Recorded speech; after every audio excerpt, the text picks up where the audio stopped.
Our newscast tonight, the United States and Cuba decide to normalize their ties after more than half a century of turning the cold shoulder.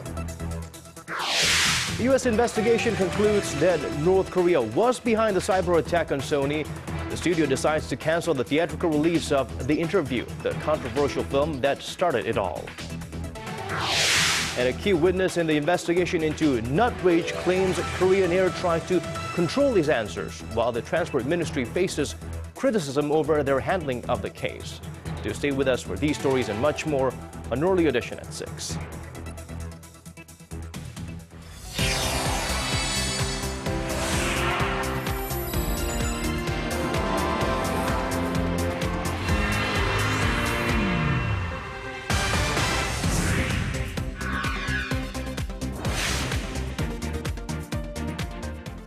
Well, it's a very cold Thursday here in Korea. Welcome to Early Edition at 6, live from Seoul. I'm Na-hyun Kyung. And I'm Daniel Che. Thank you for joining us.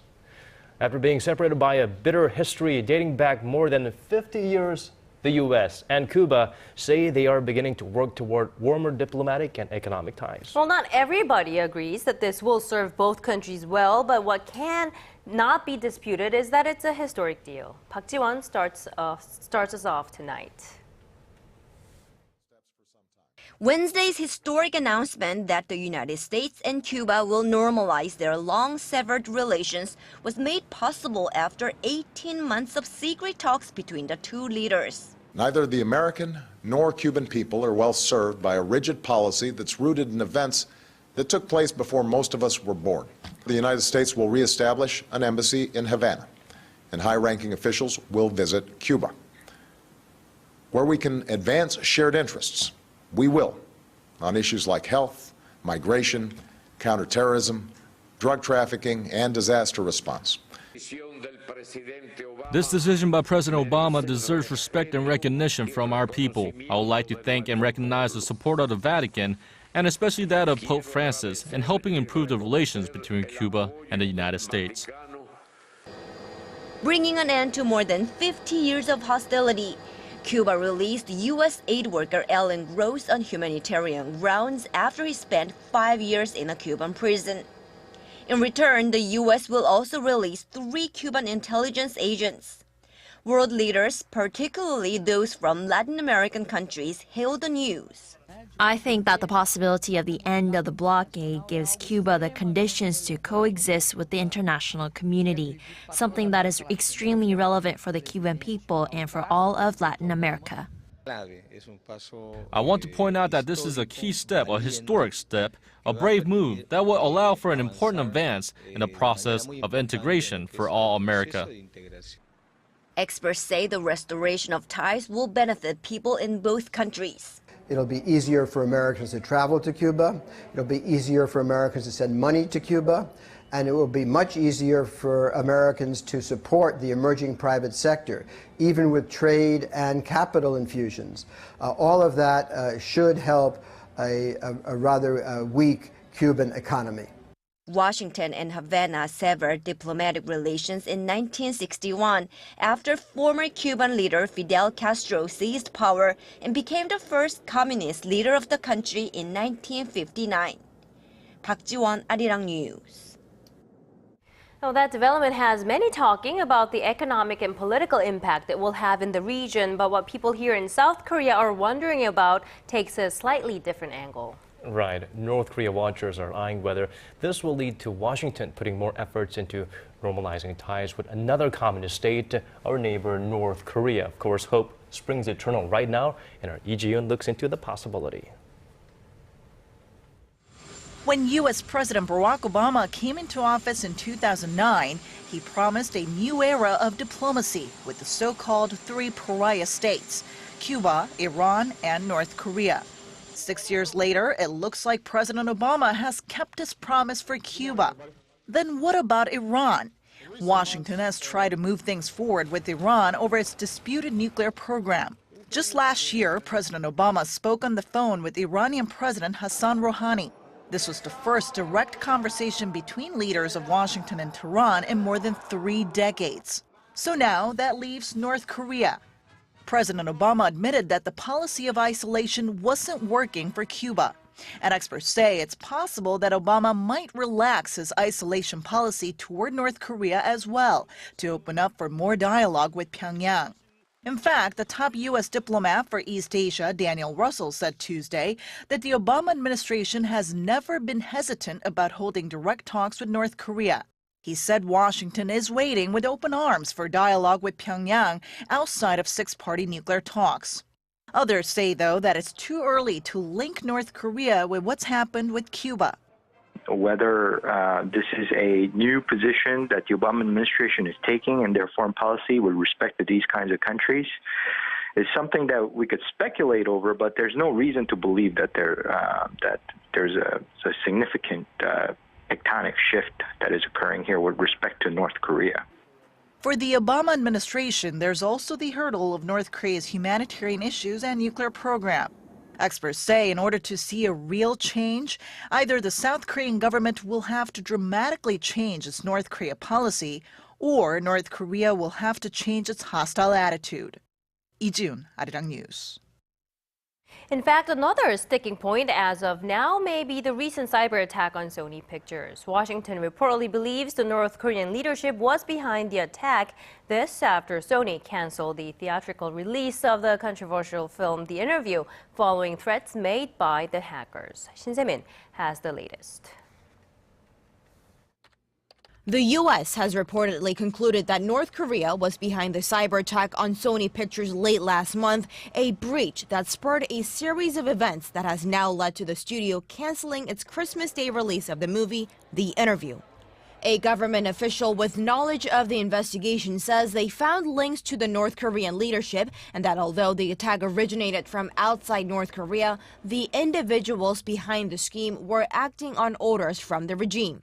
The government is expected to formally announce its findings as early as Thursday local time. The same group that claimed responsibility for the security breach, the Guardians of Peace, also threatened a 9/11-style attack on theaters that screened The Interview, a comedy that centers on a CIA plot to assassinate North Korean leader Kim Jong-un. That threat forced 5 major theater chains, including AMC, Regal, and Cinemark Cinemas, to scrap plans to show the film.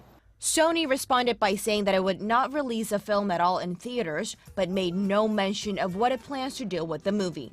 The studio said that while it was deeply disappointed and stood by the right to freedom of expression, it respected and shared the concerns. Shin Se-min, Arirang News. It's been 3 years since North Korea's young leader Kim Jong-un came into power. One area he has put a lot of emphasis on ever since the early days of his rule was the economic front, especially on attracting foreign investment.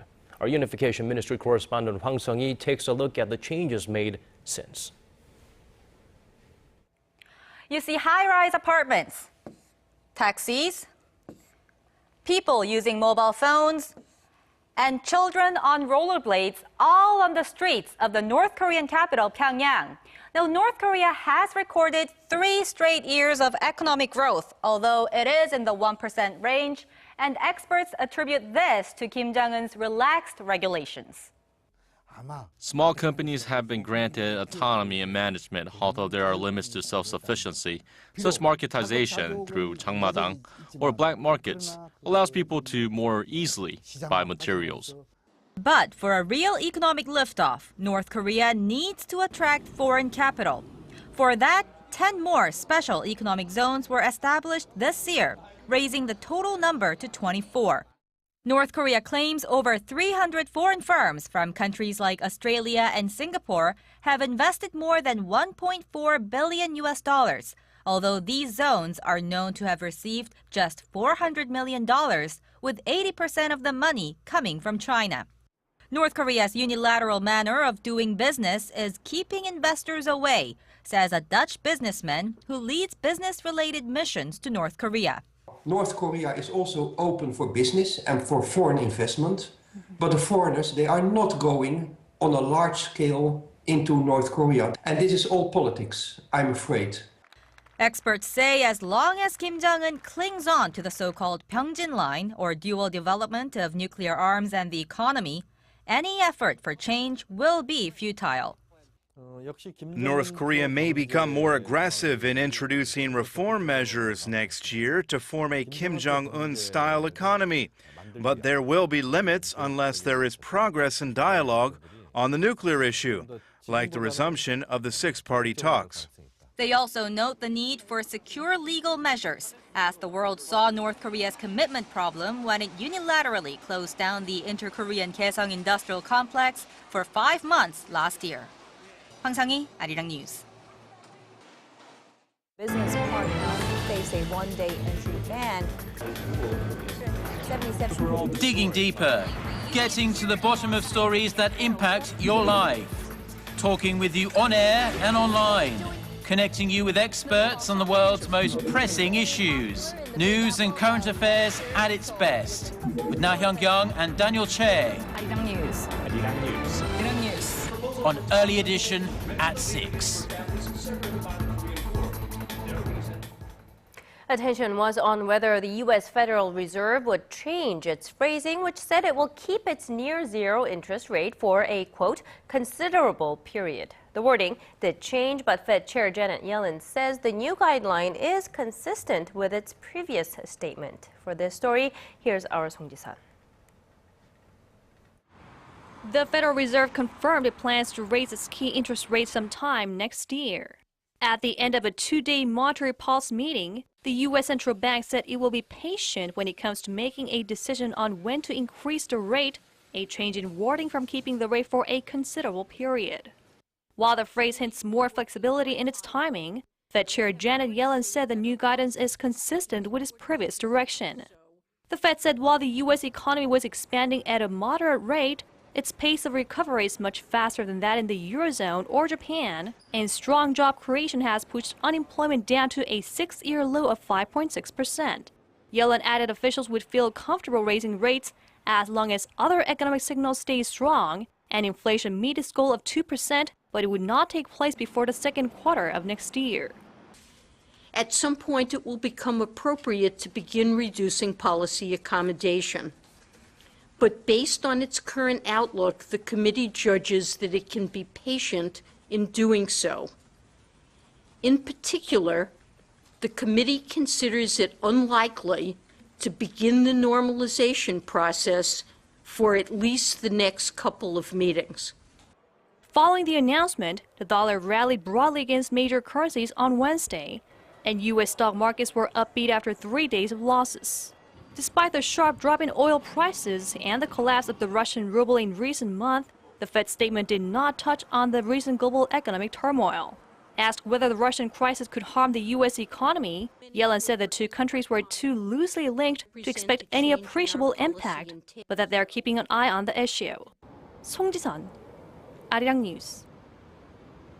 And speaking of the economic situation in Russia, some emerging companies, or economies rather, have already experienced the spillover effect, and experts in Seoul are also being cautious about the ripple effects it might bring here to the Korean Peninsula.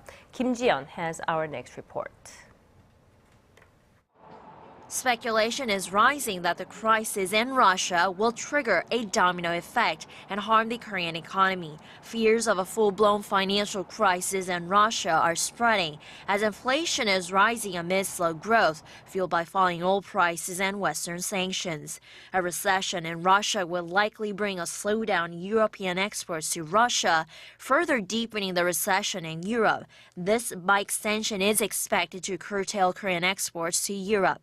Seoul-based Hyundai Research Institute estimates Korean exports to drop by 2.9 percentage points next year and says it may go down even further if capital flight increases among emerging countries. Massive foreign capital outflow in emerging markets is expected to move into the Korean market, which is considered as a safer haven. The foreign capital influx will then appreciate the Korean won against the greenback, further strengthening the Korean won.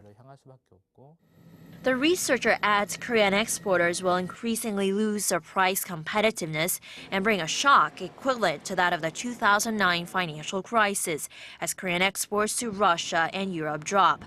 Those exports to Russia dropped by 3% during the January to October period, from the same period last year to just over $9 billion US. In response, Seoul's financial watchdog said it would closely monitor the economies of Russia, Europe, and emerging markets. Battered by falling oil prices, the Russian ruble has depreciated more than 60% against the greenback from the start of the year. Kim Jeong, Arirang News. Despite threats posed by Russia's escalating financial crisis, Korea's financial market seems relatively calm compared to its counterparts in emerging markets. The benchmark Kospi dropped 3.9% in the first 16 days of December. And according to market data, that puts Korea in 11th place among the 35 major economies in terms of decline in stock price indices. Russia's stock market dropped over 37% over the same period. As for the Korean won, it appreciated 1.9% against the greenback in the December period, while currencies in developing markets weakened. The premium on Korean bonds, a barometer for a nation's default risk, is also relatively low compared to other Asian countries such as Japan and China. Analysts attribute that to Korea's relatively low market exposure to Russia. The share prices of Cheil Industries, the de facto holding company of Samsung Group, more than doubled in its market debut Thursday. Prices closed at 113,000 won, or roughly $102 US, up from the $48 IPO. Cheil, which has businesses that range from fashion to theme parks, immediately became the 14th most valuable company on the benchmark Kospi, with its market capitalization standing at about $14 billion at today's close. Cheil Industries IPO is part of a restructuring plan for Samsung Group that aims to help their parent Jae-yong take the reins from his ailing father, Lee.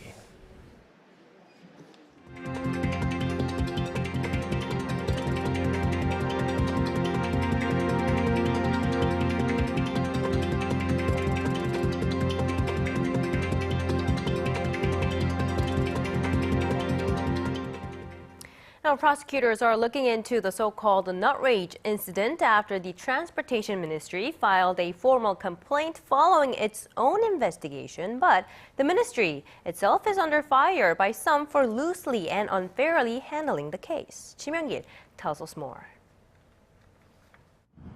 The Transportation Ministry has come under fire for its handling of the inspection into the nut rage scandal. On Thursday, the ministry said it would conduct an internal inspection into their questioning of the senior steward who was forced to deboard the Seoul-bound flight early in the month. According to the steward, Park Chang-jin, some of the inspectors were former employees of Korean Air. He says Korean Air executives were also allowed to attend sessions where he was questioned. In an interview with a KBS television on Wednesday, Park said he was first informed by Korean Air that he would be questioned by the Transportation Ministry. He said he was provided instructions by the company on how to answer those questions. Although he refused to make false statements, he claims he was pressured by the airliner to do as he was told. Park also commented on a letter he received from former Vice President of Korean Air, Cho Hyun-ah. While it contained an apology, the senior steward said he felt it was not sincere. With time to reflect on the incident, the Korean media and analysts say the scandal has exposed problems that are deeply rooted in Korea's family-dominated conglomerates. Family members at the firms are often more powerful than senior company executives and have reputations for dictating employee behavior. Cho Hyun-ah, the person that set all of this off, wrapped up a marathon 12-hour session at the prosecutor's office in Seoul early Thursday morning and left the building without saying a word. If she is found to have breached aviation safety laws, Korean Air faces a 3-week-long suspension of operations between New York and Seoul or potential fines of up to $2 million. Chim Young-gil, Arirang News. Shifting to different stories now. Yesterday, we reported on Google's top 10 most searched items of 2014. Today, we zoom in on a little more on what Koreans were most interested in. Here's our Kwon-seo with a rundown from Korea's #1 portal website. No, it's not Google Korea. It is Naver. 8 out of 10 Koreans use the web And around 80% of them use the portal website Naver to do their searches. So what have Koreans been typing into their favorite search engine this year? Ranking first, somewhat ironically, was the country's second biggest portal website, Daum. It was followed by weather and video sharing website YouTube. In fourth came the video game League of Legends. And 3 domestic banks made it onto the list too, as well as webtoons, which are gaining in popularity along with the rise of smartphone readers. And now let's break it down into some specific categories. The most tragic incident of the year, the sinking of the Seoul ferry, was the most searched about current affairs story of 2014.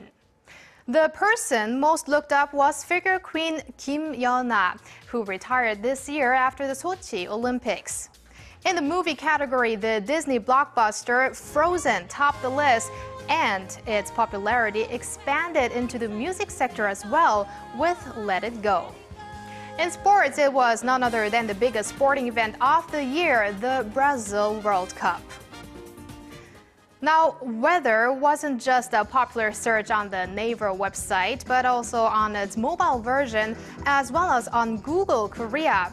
The word saw a notable increase in the week of the college entrance exam in November. What amused netizens was that the most looked up item on Korea's #2 portal site Daum was Naver. And as we saw earlier, it was the same for Naver's most searched items. 권소와 Arirang News. Well, the world's largest furniture retailer has arrived in Korea, and actually the brand name sends shudders up my shoulders because I spent many hours when I was young trying to assemble these pieces that were brought from this place by my mom and my sister. Yeah, I mean, women, I don't know, maybe women are more into IKEA furniture, but many people, especially those who just moved, have been waiting for today to come here in Korea. IKEA opened its doors to the public for the first time today, hoping to thrive in a furniture market that's already quite saturated. All right, Connie Kim reports on how they plan to stick around. The freezing cold weather isn't stopping people from waiting in long lines to be among the first inside Korea's first IKEA. Now, as you can see behind me, there is a seemingly endless line of people waiting to get a glimpse of the Scandinavian-style furniture inside. Waiting for them at the IKEA branch in Gwangmyeongsi, southwest of Seoul, were 8,600 items. The store, which sells build-it-yourself furniture, has made sure it's adjusted to a Korean market that's accustomed to buying already built furniture. We have studied the Korean market. We have done a lot of home visits. We visited over 80 homes and had really thorough interviews with the people living in these mainly apartments to understand the needs and the living situation. IKEA designed this living room set up specifically for the Korean market, utilizing the space provided in apartment living rooms. And after discovering that Korean parents traditionally spend more on children's furniture compared to their counterparts in other countries, IKEA Korea expanded their selection. An emphasis was also placed on making good use of the balconies found in Korean apartments. The store offers storage options and even ways to utilize a balcony as a space to get a quick rest. And the first customers of IKEA Korea seemed impressed. I like that IKEA has items that utilize empty wall spaces to create more room. That's new to me and quite different from conventional Korean furniture. I love all the diversity. They have a lot of unique pieces, and the prices are not too high. The higher prices compared to other IKEAs worldwide were a topic of conversation leading up to the grand opening. Those who stopped in the store on Thursday, however, seemed more focused on the selection of items. Connie Kim, Arirang News.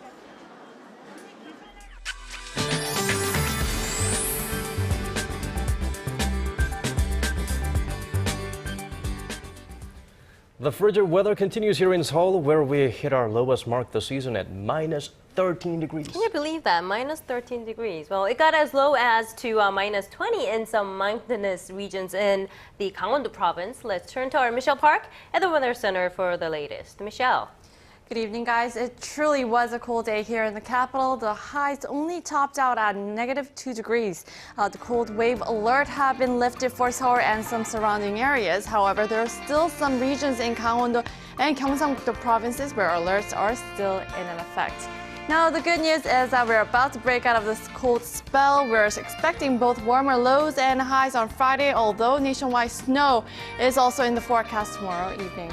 Not much is forecast to fall, but between 5 to 10 centimeters are expected to fall in some areas of Chungcheongbuk-do, Gyeonggi-do, and Gangwon-do provinces, while other regions below can expect between 1 and 5.